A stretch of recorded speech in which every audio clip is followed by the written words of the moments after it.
Thank you so much, Divya. And I'd like to welcome all our panelists into the conversation today. I'm hoping to have a very enriching conversation with you all. And really, first starting off in terms of the expectations from talent, how they have evolved. And I'd like to invite Subhashini into the conversation, Subhashini.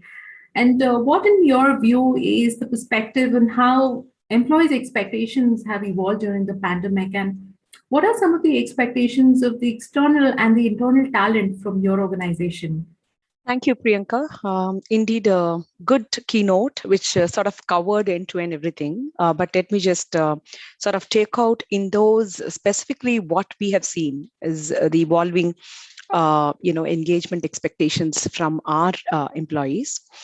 If you actually look at Legato, which is where I am, Legato is basically a Fortune 26 profitable Anthem Healthcare's international arm. We have grown to be about 20,000 in the last 3 years. Just between, the first year we started to where we are today, we have seen tremendous changes in the expectations as we sail through, the pandemic itself. I think you called out a couple of them very clearly.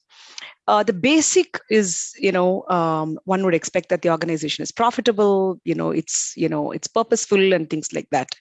But what we have noticed in the last 1 year, particularly through this pandemic, is definitely, people are expecting the organization to have a purpose which is, for the larger cause of the society. I think you talked about it as well. And that is not just coming from any particular generation. I'm seeing that as a trend across, the generation. It could be driven because of the pandemic, or it could be the evolving nature of India as a country in the global forum, how we are thinking and what we are thinking and how we are evolving as well. The second area that I'm seeing, having a larger importance is also the care and the connect. The care and the connect from a beyond just career growth, flexibility, the mental wellness, and the physical wellness, right? I think what the pandemic has done, at least that we have noticed, is because people were forced to sort of stick to their work schedules through the day, they see the organization as an extended family. And hence the need and expectation on the care and connect has gone up immensely. And care and connect not just to themselves, care and connect to the larger society itself.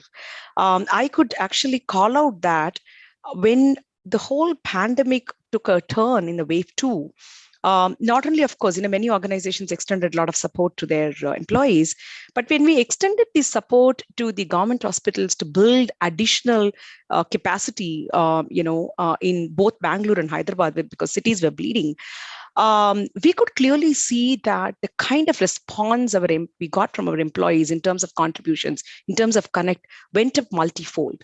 So it's the care and connect beyond me, self-centeredly, to go across the larger society. We are also seeing that, this whole virtual leadership model has come to the forefront, which means the individual engagement from the faces, of the organization, which is the leaders in the forefront, has gotten a lot more important, beyond words, I must say. I think it's definitely forced us to sort of rethink the whole operating model, moving definitely very clearly from an employer-centric approach to an employee-centric approach. I think you talked about that as well, how the whole employee experience at every phase is going to be important. So these are certainly some of the things which are emerging. And we see that it is only going to, get better and better, or worse and worse, whichever way we see it. And, the way we are definitely looking at it is how do we relook at the entire thing, the employee engagement part of it, the social cost and the purpose the organization works for, as well as how we reach out to the employees and how to get to know about us. All that is definitely shifting as we speak. That's a little bit from a Legato perspective. Thanks, Subhashini, and quite like the thought that purpose is really at the heart of today's employer brand. And from our research, you can definitely affirm and validate that, yes, purpose, social connection, that element of being able to virtually lead the organization, the virtual leadership element that you called out, and that whole element of care and connection, extending not just to the organization, but also in the external ecosystem is becoming imperative for organizations. Thanks, Subhashini. And with this, I'd like to invite Shivani into the conversation. Hi, Shivani. And Hi. the question that I have for you is, you're representing your organization. What is your current EVP in your organization, and what differentiates your organization's employee value proposition from that of your peers? Hey, thanks for, the question. So if I were to, talk about the EVP, definitely EVP is also a lot about how is the associate experiencing being a part of Lowe's, right? And that's driven primarily by our core values, right? Which is focusing on the customer, learning, showing courage, taking action. But if I were to take a step back, I would put our EVP under three broad pillars, right? Purpose, care, and culture and connections, right?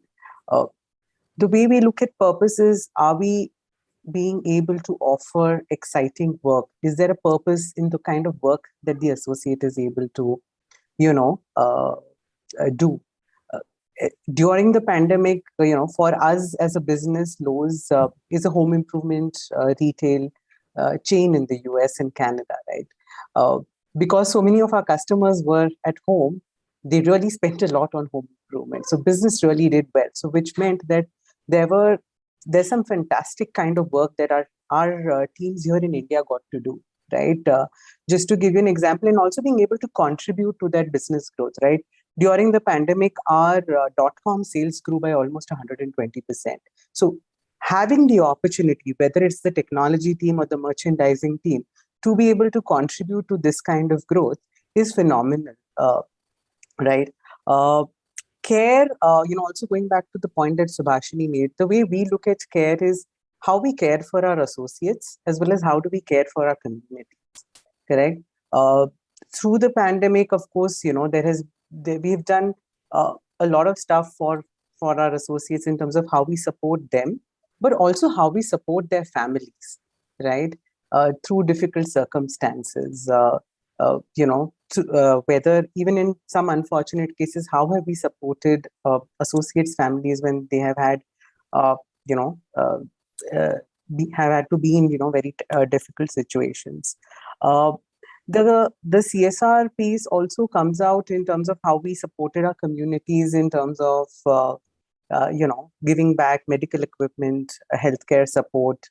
So that really helped us. And again, to Subhashini's point, when we saw a lot of positive response to the kind of care-based initiatives that we rolled out, whether it was for our associates or communities. Lastly, on the culture connections piece, right? The way diversity and inclusion is an integral part of our culture, right? And I think it's even more pronounced now when we are in a post-pandemic world, right? When everyone is, not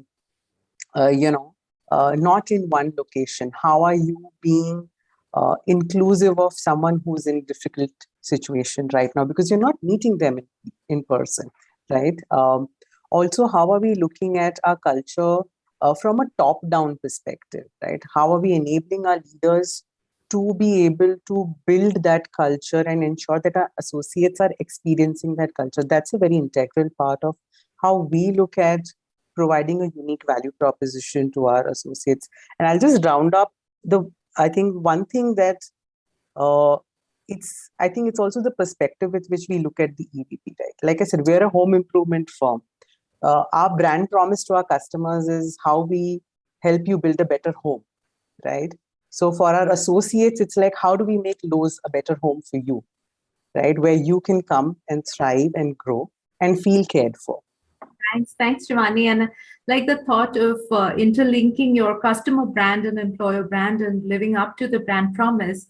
And with this, I'd like to pose the second question, the third question, really, both, and this is a question to both Anshuman and Maithili, that some of the challenges that we've been hearing in context of current times, the whole wave of great resignation, that lower offer acceptance ratio, the general disengagement, Zoom fatigue.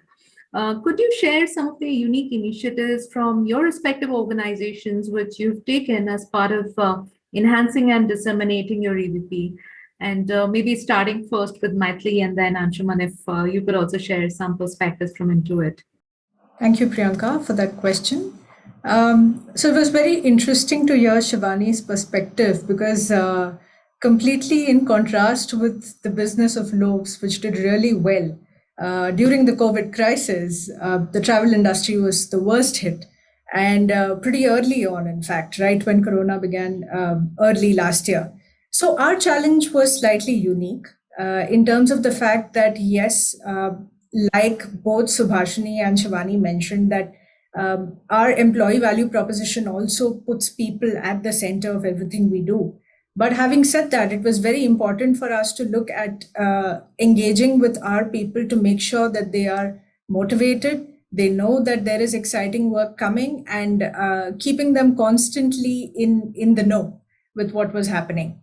So amongst all the other initiatives, like both of them mentioned, which are already in place with Amadeus 2, using societal impact, using diversity and inclusion, and of course, unique engagement initiatives, I'd like to highlight two that really stood out for us as an organization. So the first one was a 100% voluntary program, which came with two models and two options for employees to choose from. The first option was reduced working hours, which gave the employee the flexibility to choose how many days in a week they would like to work for the organization, which also gave them the flexibility to pursue something else, a passion on the side if they'd like to, for the rest of the week. The compensation model was also designed in a manner that made sure that the employee is able to keep up with their standard of living. So just for an example, if the employee chose to work about 4 days a week, which was 80% of their time, they still got paid 90% of their compensation. Similarly, if they chose to work 3 days a week, they still got paid about 80% of their compensation, and so on and so forth. So this was a program which had a high uptake across the globe. And we think it really enabled employees to make that choice. The second option in the program, of course, was to take a voluntary leave of absence, which means for a certain period of time, not being available to work for Amadeus. But having said that, you would still draw about 25% of your compensation from the organization, which meant that for a small period of time, in case you wanted to pursue your passion, you wanted to pursue a learning opportunity, this program really enabled you to do so. So that this program actually was very impactful and it stood out. The other thing that I would like to highlight here is a very heartfelt initiative that we ran called Tide Through Together in the organization. While it began during the second wave of COVID, and like Subhashini rightly pointed out, Bengaluru especially was bleeding. It has become something that's going to stay with the organization for a long period of time. So under the Tide Through Together program, we looked at a very holistic view of everything that an employee and their families might need to go through a crisis. So it covered everything from financial assistance, even in case home hospitalization was required, and over and above your insurance requirements. And I'd like to point out one interesting thing here when it comes to insurance, that COVID was the first time that I think people realized that an entire family can come down with an illness at the same time. And your existing insurance may not really cover the amount that is required. So we ensured that we created customized models to help both on the insurance front and financial assistance in case home hospitalization is required, on-call doctor consultations. We also ran a number of counseling sessions. We ran sessions with doctors. Doctors ran sessions for us to bust myths about vaccinations, and we followed that up with vaccination drives, of course, in the organization. Apart from that, two important things that I want to highlight under the program is that we had a lot of warriors in the organization who were working towards helping people who were affected. And we covered all of them under Tide Through Warriors. We spread the word and we made sure that we let the ecosystem know that these are the people who you can reach out to in case you need any help too. And the last piece is that it was most important to us that we kept up employee morale. And we did that by utilizing some of our employees' talents itself. So every week we released a video with one of our employees playing beautiful music and cheering up their colleagues in their own way. And I think it really kept employee morale up, and it was very well appreciated. And the last point I'd like to make is that this was our way of disseminating our EVP, or articulating how we care about our employees and our extended family, which is the employees' families. In a ecosystem where a lot of technology organizations were going out on a limb and extending a lot of employee benefits, this was our way of communicating and articulating that to our employees. Hey, thanks, Maitli, and quite like the idea that whole notion of flexibility, that you could choose a week that works for your life situation, and you're not going to be penalized in a big way with respect to your compensation. I think great initiative. And with that, I'd like to invite Anshuman from Intuit into the conversation. And Anshuman, we're aware that Intuit often gets quoted as a case study in terms of the benefits, etc. Right? So some perspectives from your side will help. So thank you. I think that whatever I'm hearing from all the other panelists, I don't think we are doing something different, right? I feel like today, especially with the focus that we have on this hybrid work environment, the complexities I think have evolved further. But to me, I think fundamentally, things have not changed, right? What has worked for us in the past continues to work for us. Like, for example, creating a culture with trust and transparency. I think that remains foundational for everything that we do. Of course, during the remote work environment, none of us were prepared, right? Overnight, we got to know that we'll be working remotely, and we had to adjust. And our, I think, overall wellness or employee well-being offerings were tailored towards a non-virtual work environment, right? So we had to reimagine the entire well-being, kind of a concept with this hybrid work approach that we had to all kind of adjust to, right? So, and I think well-being is also kind of sometimes looked at as more like policies and programs, versus looking at it holistically. So I just wanted to talk about like the way, at least at Intuit, we are looking at well-being. And also I think a lot of input has come in based on the experiences that we have had, our employees have had, especially during this remote work environment. And in fact, now we are getting back to office. And I was in one of the meetings earlier where we were talking to all the folks who were signing up to come back to work starting this month. So I think when we think of well-being, right, there are various elements of well-being. And it's important that we understand and we are actually creating experiences to deliver to each and every one of them, right? You talked about the well-being, the benefits portal that we have. The way we look at it is, there are, I would say, around 6 key components of well-being that we talk about. Starts with physical well-being, emotional, financial, cognitive. There are things that you have to kind of understand. How does stress really impact people, and from a well-being perspective, right? Social well-being, being isolated at home, suddenly. I think what does that really kind of mean, and how does that impact, the productivity of people? And also spiritual well-being, right? There is a lot of, I would say, lifestyle changes that we have seen people are kind of making, realizing what's important for them. And what really kind of differentiates one company from another, I think, is also based on how we understand the whole, I think, focus when we think of well-being at a, very holistic way. Just, a few examples.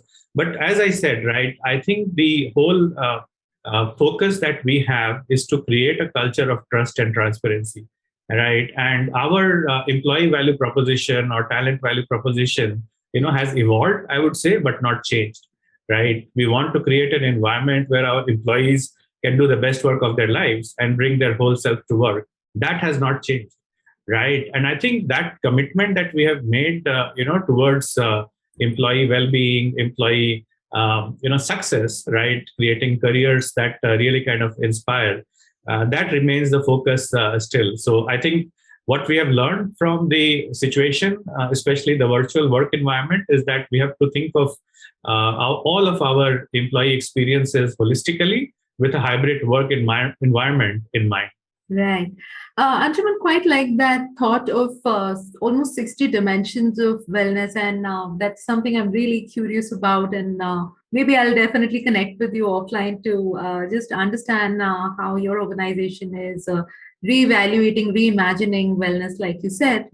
But I also wanted to understand from you, Anshuman, that with recent evolution of hybrid work, so you have both people, you mentioned, right, people are signing up to return to work. So you now have a workforce composition where some part of your workforce is offsite and some of them will be on-site. So how has your employer branding game plan really changed? And especially this question is coming from the recent phenomena that we're observing, that employees are incredibly vocal on social media, and really social media has democratized the employee voice and the expression, and which is also a risk to the employer brand, because every decision that your organization takes, it could be met with some resistance, it could be appreciated. So what's your take on that? Yeah, and as I said, I think the fundamentals have not changed, right? I think our entire value proposition from an employee perspective is, anchored around creating employee experiences that inspire, right? And there is this very famous quote by Maya Angelou, around people forget what you do, people forget what you say, but they never forget how you make them feel. So I think that is the emphasis that we actually lay on creating experiences. So we are very intentional about each and every employee experience that we create, because we feel that employee policies are, one, employee perception is another. People actually may understand an employee policy in a different way if you have not created an experience that really brings them close to that particular benefit or policy, right? So our emphasis is on employee experiences. And that is, also shared, right? I think the way we think of our own, talent proposition is to continue to create a culture where we nurture diversity and inclusion. And we do that through our employee resource groups, right? And I think, for me, whenever I come to these kind of, forums, I actually take back a lot of learning from other folks. But we always have believed that employees are our partners, right? And they have to be having a shared ownership and accountability in the experiences that we create. So, and I think what this whole COVID situation has taught us is how to continue to leverage technology even in a better way, right? So I think technology-enabled experiences are maybe a few things that we have experimented with in the past. But very important, I think, is to nurture the employee networks or employee resource groups, whatever you have, because they are your listening posts, right? I mean, just to give an example, when we kind of went into a virtual environment, before that, in the campus, there were so many of these employee engagement initiatives that used to happen. And now suddenly everyone is behind their desks at home. What do you do, right? How do you engage them? I think that is when we actually leaned in, and talked to our employee resource groups, our employee networks, because they were experiencing what was happening themselves, right? And so instead of crafting an experience sitting with a few leaders or comms and HR team, we actually asked our employees, how can we actually create the same level of connect and engagement even in the virtual environment? And they came up with several ideas. In fact, there was a 21-day challenge.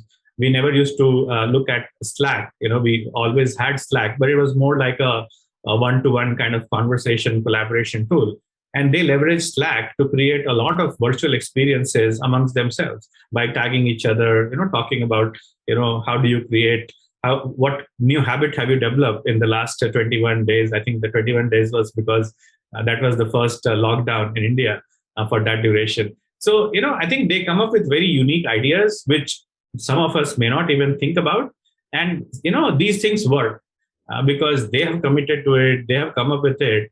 They know how to make it work. So I would say, I think, continue to partner with your employees, bring them in, create a culture where there is shared ownership and accountability for your EVP, And that really helps you create experiences that inspire. Thanks, Anshuman, for that perspective. Great thought there in terms of creating shared experiences and shared ownership between both the employer and the employees, and that being the best way to propagate and disseminate your employer brand. You mentioned about tools and tech, and which is what my next question to you, Maithili, is that with this whole aspect of pandemic, like I mentioned earlier, employers are rethinking their employee engagement models for the hybrid.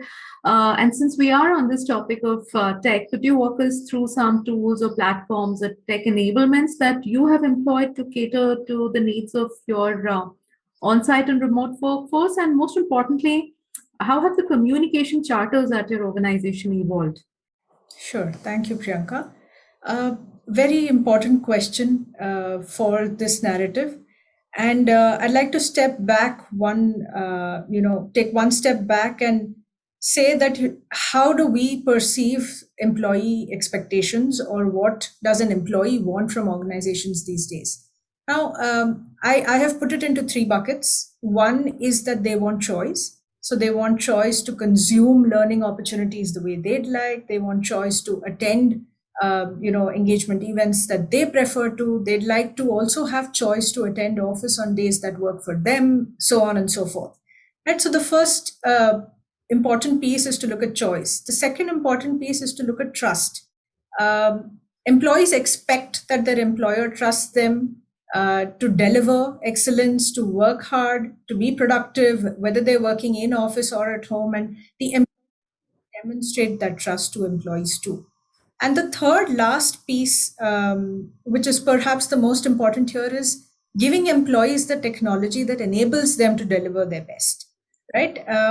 Now, in a situation where Corona had changed everything around us, there were a few things that we re-looked at.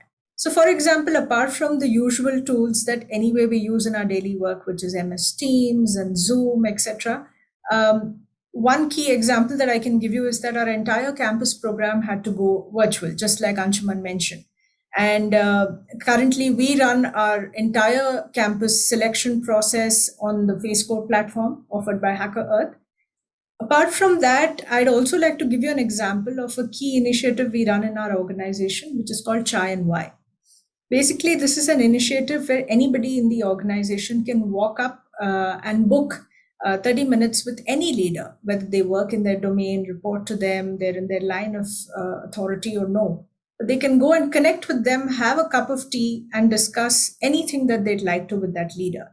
So before Corona happened, this was in a completely physical format with the leader and the employee meeting across a table with a hot cup of tea.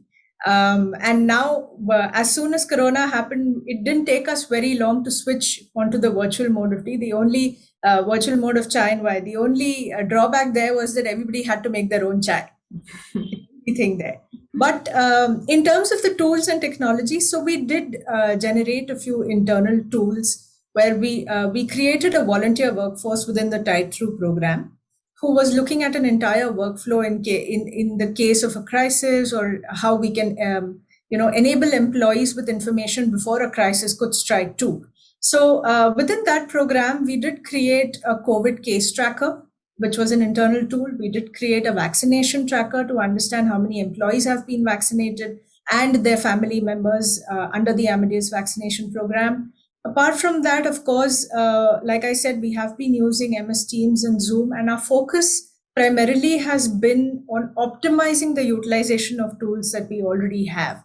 So a lot of our, for Independence Day this year, we invited our employees' children to paint something for us and share it with us. And we very happily and proudly, posted it on our social media pages. We also ran a campaign to do audiobook recording for the visually impaired people who are part of a few NGOs. And we also recently ran a program where some of us got together and took the first step towards learning sign language. So we have found various ways to engage with the existing tools and technologies. And that has been our focus, to optimize how we use the existing tools and technologies. And in terms of the question on how the communication charter has changed, I'll sum it up to say that, we realized that, and I'm sure all the other panelists would also be in agreement with me on this, that communicating frequently was a priority. Making sure that we communicate beyond just business and ensure that employees' mental health, mental well-being, physical well-being is up to the mark, and similarly with their families. Our communication strategy was primarily driven towards ensuring that we are listening to the employees regularly. We know what they are looking for, and we are communicating that we really care for them, we value them. And some of these initiatives that I spoke to you about were the source to do that, were the means to do that. Thanks, Matli, and really like that idea of virtual chai, virtual coffee. I think there's something similar that we also did at Zinnov in our organization. But fabulous ideas there. Also like the perspective on doing something which has social consciousness at the heart of it, right? That whole initiative on learning sign language, etc. I think in times like these, definitely initiatives to help employees reconnect with something which is larger just than themselves and make an impact is help to people stay more engaged with respect to their organization. And we've heard case studies around this. So moving on to the subsequent question, and now I want to make it very real by focusing on some brand metrics that we all can use in order to assess the impact of our employer brand. And now I'd like to invite Subhashini into the conversation. And Subhashini, the question that I have for you is, how do you at Legato correlate your employer brand with organizational success? And if you could give some examples of common metrics, maybe tangible or intangible outcomes that you leverage to measure the success of your employer brand. Yeah, I think that's a great question again. See, there is no doubt about the role brand image plays in an organization's success, right? In some industries, it has a direct connection. In some industries, it might have an indirect connection. But if you truly break it down, every stakeholder, right, to an organization gets connected to a brand. They may either invest their time in the organization as an employee, they may invest their money as an investor or a shareholder onto this organization, or through their products as a customer. That's truly basis how they perceive and associate with the brand image, right? And hence it has its own value and credit. Now, this has, both intangible and tangible outcomes, but tangible outcomes in the form of matrices has become an accepted norm for, simply the ease of reference that organizations are able to take. So we do recognize that these tangibles are measurable, and it's all the way from being a prospective employee as a candidate to becoming an alumni in the organization, right? So it's through and through in the entire life cycle that you look at an employee. It's true with all personas I talked about, right? Whether it is a customer, whether it is a shareholder, whether it is an employee, it's true.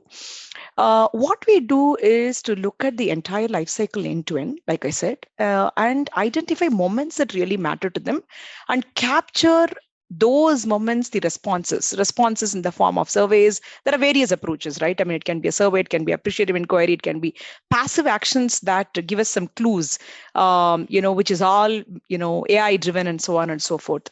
Some of these are actually market established, matrices, like you talked about dropout ratio, you talked about induction feedback, you talked about retention and attrition and engagement, talked about productivity. All these are common matrices. But what is changing within this, Priyanka, that I'm noticing is how deep we go into this on identifying the moments that matter, and how do we also cull out the said unsaid expectations through responses or through actions and take notice of them, respond to those ideas, thoughts that's coming, and react to it with action at the pace that has never been before. Because action, I think somebody said that, speaks much better than, higher than, whatever we say a lot of things. So those are becoming more and more important. The nuances, the quality, the unsaid reactions, the passive experience outcomes are getting identified through AI, through other means, and getting reacted to it, right? So I strongly believe that everything going digital way is not going to be the way forward. I think it's a combination of digital and human. Where do we bring the human touch and where do we bring the digitization? Digitization to identify some of these, but the response is, through a human interface, right? So that's really the combination that is really working out, at least for us so far. And how do we identify those moments and how do we continuously measure those? So there are a number of direct, indirect measuring criteria that we take note of. But the visible ones that we have seen is we recently got our, Great Place to Work certification with a, stellar score. With an organization which has just been for 3 years, our employee engagement survey, beyond just the Great Place to Survey, has also been extremely good, 93%, and 85+% people responded, all virtually done, right?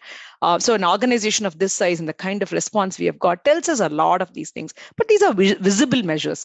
So to sort of really summarize, I think looking at the visible, invisible measures, looking at it in its holistic form, end to end, and responding to it, faster pace with the human touch seems to be what's working with us. I mean, all these are evolving. I'm sure this may completely be different next year when we speak, or it may remain the same. But that's what we are, able to clearly see. Thanks, Subhashini. And I quite like the idea of leveraging both the digital and the human aspect in curating that personalized employee engagement experience. And Shivani, my next question is to you in terms of, do you believe the future is hybrid? And if yes, how do we capitalize our EVPs to both online and offline setups? The future, the way I look at it is, yes, hybrid, we call it phygital. It is going to be physical, it's going to be digital, it's going to be both, right? And we see this as much in our retail business as much as we see it in the way our people work, right?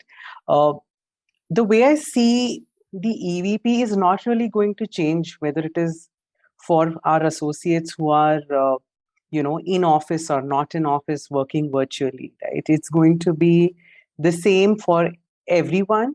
It's just the contours of it, right, are going to evolve in terms of how it is delivered, as well as how we are making it happen, correct? So, for example, when we're looking at how we're going to look at the hybrid workplace, right, one very important aspect, the way we look at it, is it's also how we as leaders are, the verbiage we're using when we're looking at the future, right? Is it a hybrid workplace or is it a hybrid workforce, right? You have to keep the people in the center of it, right? So how are we evolving for a hybrid workforce, not for a hybrid workplace? And what is the workforce looking for in the future, right? I think one of my co-panelists mentioned, that they want choice, right? So when we're looking at Lowe's in terms of how we're looking at the future, a large part of, how we transition into the hybrid workforce model is going to be, yes, there will be roles who need to come into office, the physical part of it for all days of the week. Some need to come some days of the week. It's about what's the role that you're playing. But a large part of our workforce is going to have the option to choose when they come into work, right? Today, do I have a meeting for which I need to come into work? Today, I feel like working in an office environment, so I'm going to go book a seat for myself in my shared seating app, and I'm going to go and, go into office, sit at a desk, work because I want to work in an office environment and meet some of my other colleagues who are just coming in, right? So we want to give them the option and the choice of choosing when I come into work. So that's one piece when you look at it from a flexibility standpoint. So while we are creating a hybrid workforce, how do we maintain our culture, right? That's going to be a very important part of it, right? The way we're looking at enabling the culture is, and a huge part of it is how do we look at inclusivity? How do we build a culture that's inclusive, equitable, right? No one should feel that just because I'm not going to office, my career progression is going to suffer, right? Because I'm not getting face time. So that's very important. So the way we look at inclusivity is yes, the contours with which we were looking at it earlier, but also changing into different forms and formats. Uh, uh, and how are we enabling it is through our people leaders, right? So we are, when we started planning also for looking at, how are we going to go, transition into the hybrid workforce model, we started with the persona, what are our personas that we have, what are their wants, needs, desires, how are we going to cater to that? So our policies, benefits, approach, how are we going to set up our physical workspaces, virtual engagement models, virtually delivered learning experiences, etc., is all going to evolve in alignment with the personas that we have identified. And based on that, we're creating a lot of enabling and learning resources for our leaders, right? How do I lead a team of 50 people where, say, 10 are coming to office every day, 5 are coming only, twice a week, and the others are coming, not coming, or coming, just twice a month, right? So how do I lead a team of people where everyone is so diverse, not only in their experiences and the usual contours, but also how they're experiencing my brand? So how do I build that Lowe's experience for my associate is going to be very important. And through all of this, I think the pandemic has taught us one thing, right? That things can change, and it's dynamic and it's evolving. So a very deeply entrenched listen, learn, adjust approach. Continuously listening, learning from what we are listening, and adjusting things as we move along is going to be very critical.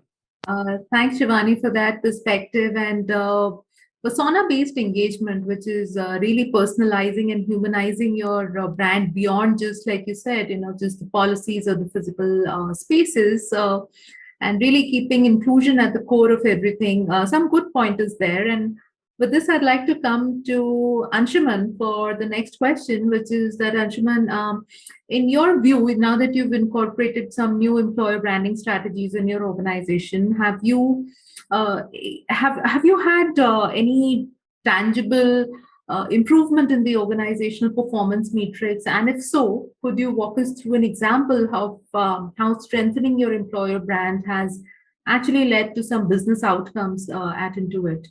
Yeah, and I think the most important part here to understand is that it's not just about creating a benefit or a campaign for the short term, right? I think everything that we are trying to do is very strategic and has a long term business impact, right? I mean, just to give an example, right? I mean, today all of us are looking at a very accelerated pace of hiring, right? And in that kind of a situation, how do you help your leaders, your teams be able to improve the candidate experience, make sure that the consideration that candidates have for your company is significantly high when you compare to other companies, right? And everyone is like, there is a war for talent, right? All of us are in that kind of a situation. So I think being very thoughtful of leveraging all the opportunities that we get, right, from a communication, from a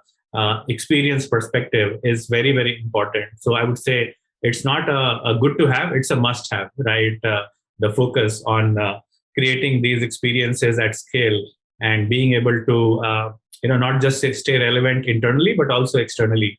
So, if I have to look back, right, I mean, we have not stopped our external outreach during this time. In fact, we just concluded, or it's kind of continuing, the most recent employer brand campaign in India, where we were focusing on a concept around engineered heroes. And if you look at most of these campaigns that we see from companies, we create a very nice looking creative and put it out on social or on various other channels, and that's mostly it. We actually create these with our employees in the kitchen. And so when we do that, we don't create these campaigns just with a few folks in mind, or not as an example of what we do at Intuit.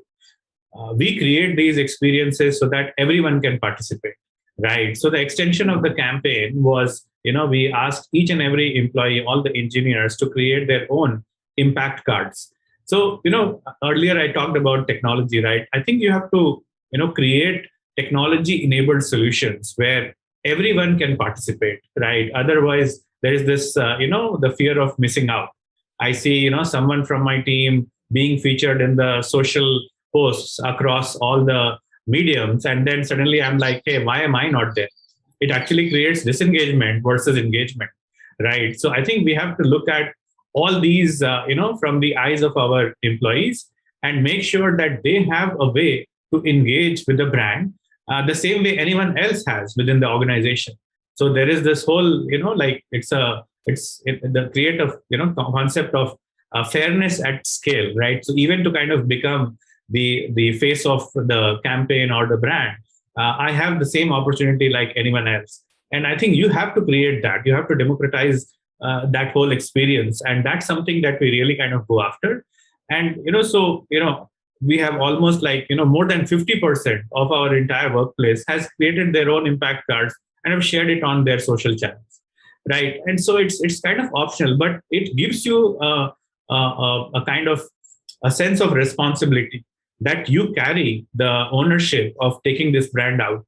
And for us, the most relevant audience from I would say a future hiring or kind of even creating interest perspective is the network of our existing employees, right? Because that's the most curated network that you can get. No paid media advertising can actually get you, eyeballs into that network, which your own employees can create for you. And so we are very, very intentional about creating these experiences because we know, who we are going after and where do they actually reside. So I think that is what we see. And, just to give some examples, right? Our consideration as an employer, especially in the top tech talent in India, from 2019 to 2021, with all the pandemic, has actually gone up by 2x, actually more than 2x. And we do these brand lift studies from time to time because, if you don't measure something, you don't know how you're making progress, right? So we are very, very intentional about, doing these studies from time to time and to see that, what we are doing, is it really kind of creating an impact, right? And so, you talked about what's the big business benefit. We don't see the offer decline ratio, when we hear, from our peers the same way. I think because we are continuously working on this as a long-term strategy, right? So I think some of these things, getting your people in the kitchen, making sure that you're democratizing the whole experience for employees, not just internally, but externally, and being very intentional about what you do and how you measure the impact, I think is also, very important for all of us. Great perspective there, Anshuman. And really like the idea of this whole initiative of people. You create your own impact card. I think that's a great example of even building brand advocacy, and not surprised that it has led to lower offer rejection ratio at your organization. So I think great enriching conversation, and we do see that there are a bunch of questions from our audience, and since we are 15 minutes away from the wrap-up time, I think we'd just like to take up a few of these questions. So there is a question from Manish Surpur, who's asking how different are the employee expectations different across genders and age groups? So if I may direct this question, maybe Maithili, if you want to take a shot at this. Sure, Priyanka. Thank you, Manish, for the question. I'll roll back to one of the responses that I provided earlier, where I put the employee expectations in 3 buckets, which was choice, trust, and technology. I think that's what employees look for across the board, no matter what age group they are in, what their situation is. Everybody's situation, family dynamic is different in the current environment, and being given the choice to apply it to their own situation and optimize their own value both at home and at work is what the employees are looking for. So that's how I would bucket it into these 3. Sure. Thanks, Maithili. And there's a question from Nitin as well, and maybe Subhashini, if you could take a shot at this question. Nitin, I know we would have loved to have had a poll question on the attrition numbers. We do have some of those findings from our earlier CXO forums, and happy to share those survey dumps with you. But this question is in 2021 as compared to 2020. Uh, since you all are organizations that are best of the breed in EVP, it would be good to know the metric and compare with our own. So basically, Nitin is asking for some attrition numbers and what is that comparative trend between 2020 and 2021. So Bashni, if you could address that, please. Yeah. Yeah, no, may not necessarily be the exact numbers, but what I can call out here, Nitin, is that very interestingly, we have not seen a significant increase in our attrition, right, between last year to this year. In fact, our dropout ratio as a growing organization, we have just added 7,000 people this year, virtually onboarding them. Our dropout ratios has also been pretty low. Like I said, it goes back to the employee value proposition, how people see us as an employer of choice from the perspective of being in the healthcare industry, caring not just for the employees and their families, but beyond that to the society, so on and so forth. And I must say that in the digital space, which is where I think there is also a heavy war for talent, there's been a slight increase, much lesser than the market, but still an increase, which we would like to certainly curtail as we move forward. The opportunities in the market and many other reasons, right? And people would like to really have a lot of different reasons, personal reasons for which they pick up as well. So overall, as an organization, I would say that, we are not really, it's not a concerning attrition percentage, but in the digital space, it's slightly above what we would have expected ourselves from a single digit number. I mean, I can call it out like that. From a single digit number, we went slightly up on the double digit, which is actually pretty low in the Indian market in the current context. But yeah, to your point, EVP plays a very important role. More than EVP, I think, how does that get communicated by the face of the organization, which is the leader? I keep saying that we can be a 20,000 people organization, but at the end of the day, if each of us can manage our directs in our engagement, in our employee value proposition, and everything being right in the employee experience, that's all we need to do. You can be 20,000, 50,000, 60,000, whatever the number is, right? But at the end of the day, it is that 7 to 10 to 12 people that we manage, that we take care. And if all of us, most of us do it, then we are on top of our game. Absolutely, Subhashini, and couldn't agree more that leaders definitely do have a huge responsibility in communicating and standing for what the brand is really all about at the core of it. And in our approaches, we definitely emphasize a lot on leadership personas, and that are getting consciously created even through social media, etc. So, good perspective there. And Shivani, if I may direct the next question to you. And that's a question from Virish Shah, where he's asking how to address issues when employees' primary focus is compensation. And this is a tough one, because even when we reach out to our client organizations and we conduct a whole lot of diagnostics around just understanding what the employee expectations are, a lot of them call out compensation and aspects of total rewards. So what's your take on this? That's interesting, right? So I think it's also the Maslow's hierarchy, right? How are we helping employees address that? I think one, personally, I believe that, as long as your compensation structures are broadly in the industry standards, then I think from a compensation policy and leadership standpoint, you're fairly there, right? Most associates and employees, candidates are also looking for, yes, compensation is important, but I think if you've benchmarked it fairly well, then the other aspects also sort of gain, right? Like, how are you supporting their learning requirements? How are you supporting their medical and healthcare requirements, etc., right? I think just from a benefits and total rewards perspective, I think one needs to look at it holistically when you're presenting it to associates and candidates. Please excuse me, we use associates, so it's like a very natural terminology instead of saying employees and candidates. But yeah, so I think that one needs to look at it that way as well.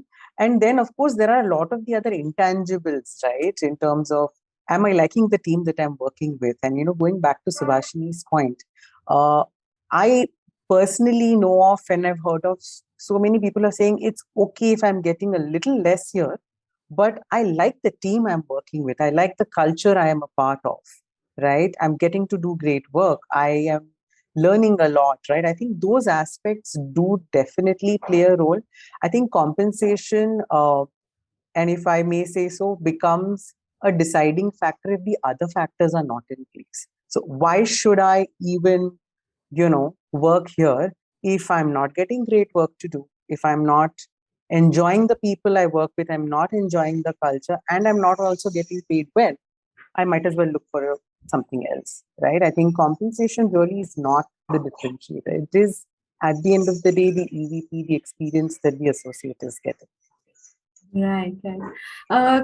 Completely second your views there that yes, compensation can be one element of the EVP, and it's definitely not the defining high point of the EVP for most organizations. And it's really the composite or the aggregate of the entire employee experience that I have with my colleagues, with my managers, with the leaders of the organization that quite defines my experience with the brand itself.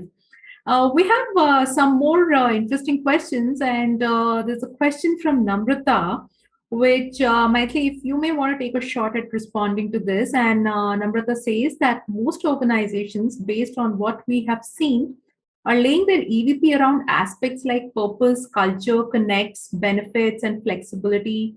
Engineered brand ambassadors these days. However, the more you think about it, are there any in between aspects that could get layered into what can be a differentiator or out of the box ideas that any of the panelist company has implemented and has pleasantly surprised them on how impactful it can be to enhance your EVP.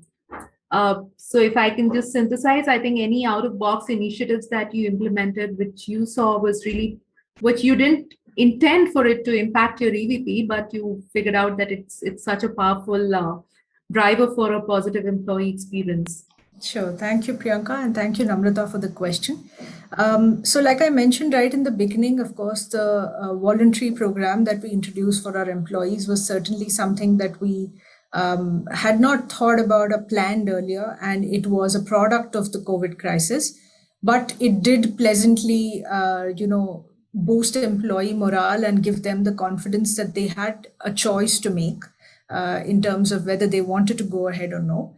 Similarly, with the Tide Through Together program, because it was very holistic. But one other thing that I'd like to highlight here is that, in a situation when you are being taken care of, you are having the compensation you need or you expect, you have all the benefits you're looking at, the company is taking very good care of you. But in a market where your business outlook itself is not positive, I think that is also another aspect where we put our focus on to make sure that we are ensuring and communicating to our employees that this is the work that is going to come up, or we are currently running it, markets are opening up. And like I said in the beginning, the travel industry was worst affected, but we were also very confident that as soon as things get better, we will be the first industry to pick up pace. And rightly so. I mean, China was the first market that opened up. And yes, things did start turning around. So I think we created a lot of opportunities in the space of learning, innovation, giving people access to LinkedIn learning modules.